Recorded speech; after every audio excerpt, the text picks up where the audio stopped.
everybody? I'm Meaghan Ziemba reporting for MTDCNC at a special school edition. So I'm here at my old stopping grounds at Beloit Memorial High School in Beloit, Wisconsin. Yes, I'm aging myself. I graduated from here in the early 2000s. And I'm actually here with someone I graduated with, Jim Hansel. What's up? How are you doing? Great. I'm doing wonderful. I want to thank you for taking some time out today. I know you guys kind of have things going on, but I think it's really important to get the story out there of what schools are doing to prep kids for some of the manufacturing and engineering opportunities available in the sector. So can you give us some background information about yourself? Because you came here as a teacher for carpentry and then volunteered to kind of take over the CNC program because their teacher, Steve Johnson, who we're going to hear from later, is actually retired.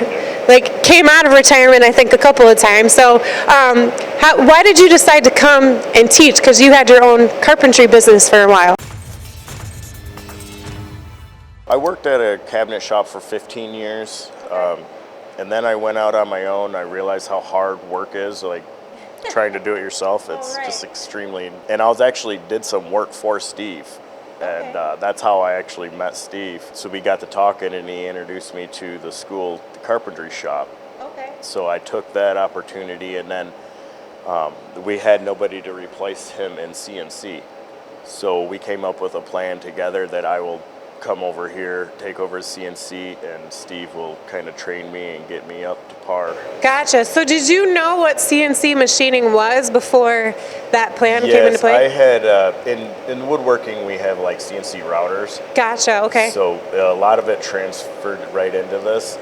Not exactly, like there's a lot different, but there's still some similarities there. So how was it transitioning from cabinetry to here? Like what were your first initial thoughts when you saw all these machines here and started getting into the programming? My initial thoughts was, how am I going to learn this in order to teach the kids? Yeah. But I'm a pretty quick learner, so I'm able to pick the things up with doing going through online courses and with Mr. Johnson himself teaching me, so I can get the basics down and then I can relay it to the students. So. Right. So one of the things that they're going to be providing for you is an externship. So can you explain what that is and why it's important for you to move forward with that? Yeah, the externship is, I'm looking for a company here in the state line that is will take me in for a week.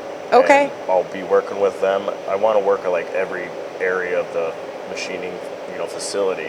Right. So I can kind of learn how they're operating, what they need from students to be an employee there. Gotcha. And how I can do my job to get the students prepared to go into the work field.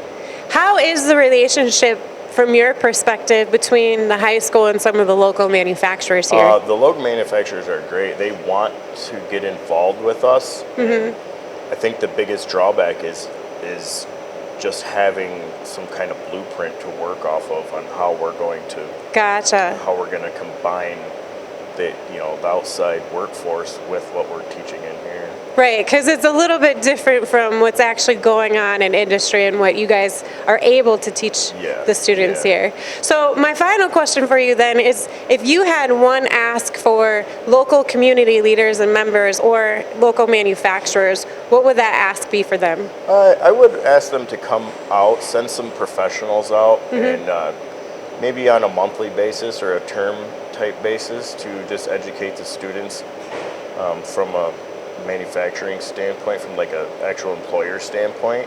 Oh, okay. So like come in as a guest lecturer. Yes, yep. And I think that would be possible too, even if they couldn't come in person, maybe do like a Zoom call or something as well too. I'm sure like probably 99.9% of our manufacturers would love to come in and share some of their knowledge and get some students excited about the trade and get them in the door. It's hard to find workers that want to do things. Right, and with us facing a 2.1 million job vacancy by 2030, we really need to start getting these kids excited and want them get them to want to pursue careers in CNC machining. Exactly. Well, Jim, I want to thank you again for taking some time with me today to discuss some of the things that you're doing here at Beloit Memorial. I'm Meaghan Ziemba from MTDCNC.